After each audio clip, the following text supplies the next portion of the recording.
نكلم الجيش، احنا من الجيش نكلم مين؟ نكلم ربنا. ربنا شايف كل حاجه. ما اعرفش اروح لمين.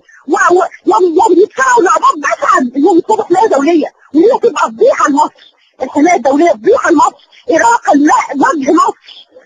ان مصر مش عارفه تحمي ولادها بيقطعوا في بعض. اللي معاه قانون الغابه، البقاء للاقوى، اللي معاه سيف واللي معاه سلاح واللي معاه صوت عالي واللي معاه صوت غليظ واللي يدعي اللي معاه خلق الله. هم دول اللي عندهم قوه. لا بطلوا صراحين قدامهم ايه دلوقتي زي الحمايه الدوليه. انا اول واحده في العالم ضد الحمايه الدوليه، ضدها. لكن قولي لي نروح لمين دلوقتي؟ يروحوا لمين؟ وانا اروح لمين؟ نروح لمين؟ المصريين يروحوا لمين؟ نروح لمين اللي كان النبي بتاع الكلب اللي بيدفعوا بيعمل كده ازاي؟ الظلم بلغ يعني يا اخي بقى يعني جاوز الظالمون المدى. جاوز الظالمون المدى.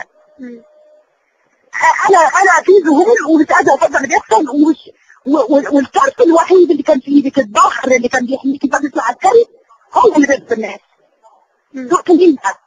ودي تقترح عليا مين نساله غير الحمايه الدوليه؟ دي تقترح عليا مين نساله غير الحمايه الدوليه؟ دي تقترح عليا مين نساله غير الحمايه الدوليه؟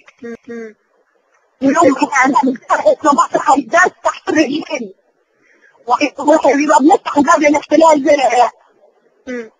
التلفزيون المصري دلوقتي جايب خبر بيقول ان المتظاهرين الاقباط بيواصلوا رشق جنود الجيش بالحجاره امام الكيل. كذابين انا في وسطهم. الاقباط يواصلون انهم يتضربوا. يواصلون لاعتماء على الجرحى ونقل الجثث. كذابين ولاد كلب. كذابين انا في وسطهم. الاقباط يواصلون انهم يتضربوا. يواصلون لاعتماء على الجرحى ونقل الجثث. كذابين ولاد كلب. الجثث ما زالت مرميه في الارض يا استاذه فاطمه. جات العربيات شالتها، جات خدوهم على كراسي متنقله وكل شويه يجيبوا جرحى جداد. فين الباب؟ الباب فين؟ الباب فين اللي عنده فين الباب؟ الباب فين؟ الباب فين اللي عنده هي اللي ما شفتهمش مخشني هنا مش عارفه اخرج.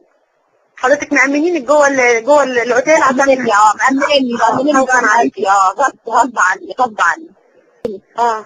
هي اللي ما شفتهمش مخشني هنا مش عارفه اخرج. حضرتك مأمنينك جوه الاوتيل عشان مأمنيني غصب عني.